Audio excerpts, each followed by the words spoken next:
Assalamualaikum warahmatullahi wabarakatuh. Salam takdim kami sampaikan.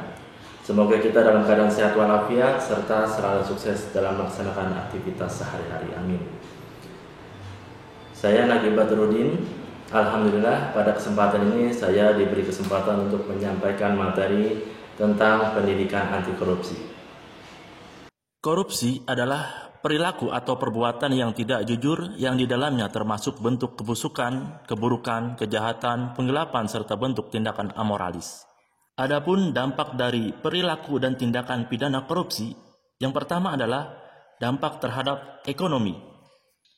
Tindakan korupsi akan menghambat jalannya kegiatan perekonomian di suatu negara karena para pelaku ekonomi akan merasa dirugikan dan enggan melakukan kegiatan ekonomi, sehingga akan berdampak pada perkembangan ekonomi suatu negara dan menimbulkan banyak permasalahan di sektor perekonomian.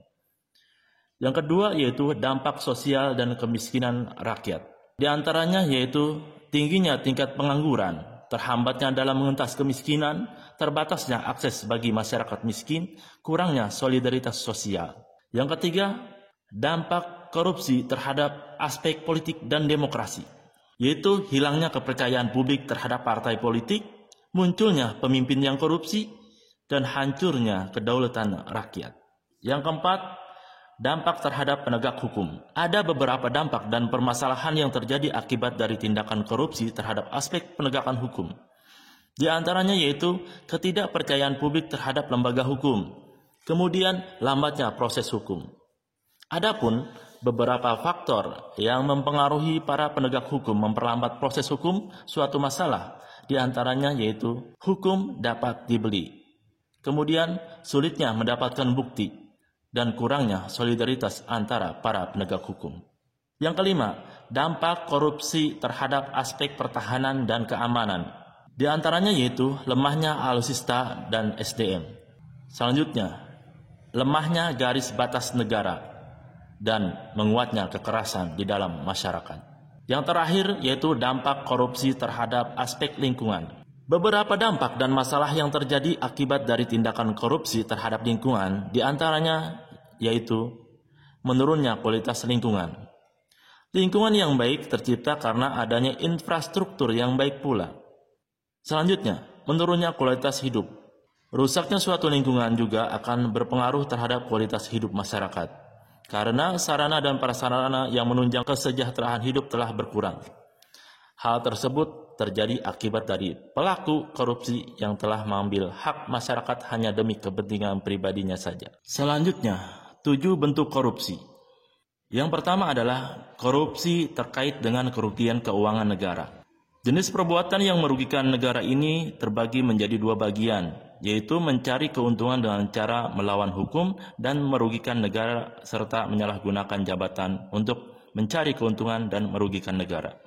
Syaratnya harus ada keuangan negara yang masih diberikan. Biasanya dalam bentuk tender, pemberian barang atau pembayaran pajak sekian yang dibayar sekian.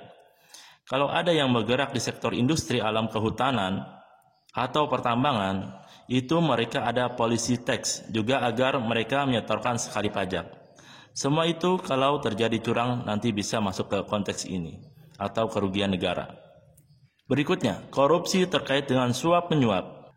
Suap menyuap merupakan satu dari 7 jenis korupsi lainnya. Suap menyuap merupakan tindakan pemberian uang atau menerima uang atau hadiah yang dilakukan oleh pejabat pemerintah untuk melakukan atau tidak melakukan sesuatu yang bertentangan dengan kewajibannya sebagaimana perbedaan hukum formil dan material.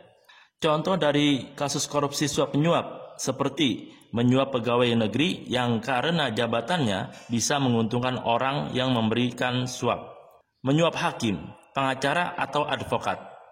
Korupsi jenis ini telah diatur dalam Undang-Undang PTPK.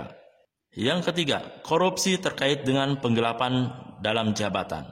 Penggelapan dalam jabatan termasuk ke dalam kategori yang sering dimaksud sebagai penyalahgunaan jabatan, yakni tindakan seorang pejabat pemerintah dengan kekuasaan yang dimilikinya melakukan penggelapan laporan keuangan, menghilangkan barang bukti, atau membiarkan orang lain menghancurkan barang bukti yang bertujuan untuk menguntungkan diri sendiri dengan jalan merugikan negara.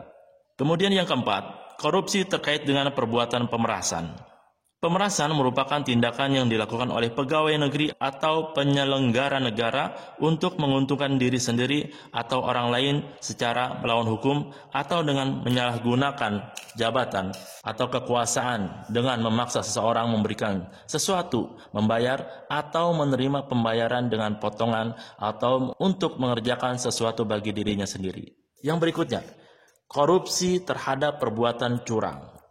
Perbuatan curang yang dimaksud dalam jenis korupsi ini biasanya dilakukan oleh pemborong, pengawas proyek, rekanan TNI atau Polri, pengawas rekanan TNI atau Polri yang melakukan kecurangan dalam pengadaan atau pemberian barang yang mengakibatkan kerugian bagi orang lain atau terhadap keuangan negara atau yang dapat membahayakan keselamatan negara pada saat perang. Selain itu, pegawai negeri yang menyerobot tanah negara yang mendatangkan kerugian bagi orang lain juga termasuk dalam jenis korupsi ini. Berikutnya, korupsi terkait dengan benturan kepentingan dalam pengadaan. Pengadaan merupakan kegiatan yang bertujuan untuk menghadirkan barang atau jasa yang dibutuhkan oleh suatu instansi atau perusahaan. Orang atau badan yang ditunjuk untuk pengadaan barang atau jasa ini dipilih setelah melalui proses seleksi yang disebut dengan tender. Pada dasarnya, proses tender harus berjalan dengan bersih dan jujur. Instansi atau kontraktor yang rapornya paling bagus dan penawaran biayanya paling kompetitif, maka instansi atau kontraktor tersebut yang akan ditunjuk dan menjaga. Pihak yang menyeleksi tidak boleh ikut sebagai peserta. Kalau ada instansi yang bertindak sebagai penyeleksi sekaligus sebagai peserta tender, maka itu dapat dikategorikan sebagai korupsi. Hal ini telah diatur dalam pasal 12 huruf I Undang-Undang PTPK. Selanjutnya, korupsi terkait dengan gratifikasi. Gratifikasi termasuk ke dalam 7 jenis korupsi. Jenis korupsi ini merupakan pemberian hadiah yang diterima oleh pegawai negeri atau penyelenggara negara dan tidak dilaporkan kepada KPK dalam jangka waktu 30 hari sejak diterimanya gratifikasi. Gratifikasi dapat berupa uang, barang, diskon, pinjaman tanpa bunga, tiket pesawat, liburan, biaya pengobatan, serta fasilitas-fasilitas lainnya. Jenis korupsi ini diatur dalam pasal 12B Undang-Undang PTPK dan pasal 12C Undang-Undang PTPK yang menentukan pegawai negeri atau penyelenggara negara yang menerima hadiah padahal diketahui atau patut diduga bahwa hadiah tersebut diberikan sebagai akibat atau disebabkan karena telah melakukan atau tidak melakukan sesuatu dalam jabatannya yang bertentangan dengan jabatannya. Nilai-nilai anti korupsi. Yang pertama adalah kejujuran, kedua kepedulian, ketiga kemandirian, keempat kedisiplinan, 5 tanggung jawab, 6 kerja keras, 7 kesederhanaan, 8 keberanian, dan 9 keadilan. Maka jika disingkat menjadi Jupe Mandi Tangker Sebedil. Cara memberantas korupsi yang pertama adalah edukasi, seperti integritas diri, teladan keluarga, budaya organisasi. Kedua, perbaikan sistem, peraturan perundangan yang berlaku, memperbaiki cara kerja pemerintahan atau birokrasi menjadi simpel dan efisien. Kemudian cara mereformasi birokrasi, yaitu memisahkan secara tegas kepemilikan negara dan kepemilikan pribadi. Selanjutnya, menegakkan etika profesi dan tata tertib lembaga dengan pemberian sanksi secara tegas. Berikutnya, menerapkan prinsip-prinsip good governance. Dan selanjutnya yaitu mengoptimalkan pemanfaatan teknologi, memperkecil terjadinya human error. Dan 3, penindakan. Berikutnya tindakannya adalah lawan korupsi. Terima kasih. Semoga materi ini dapat dimengerti dan dipahami serta dapat dipelajari dan bermanfaat bagi kita semua. Dari saya cukup sekian. Assalamualaikum warahmatullahi wabarakatuh.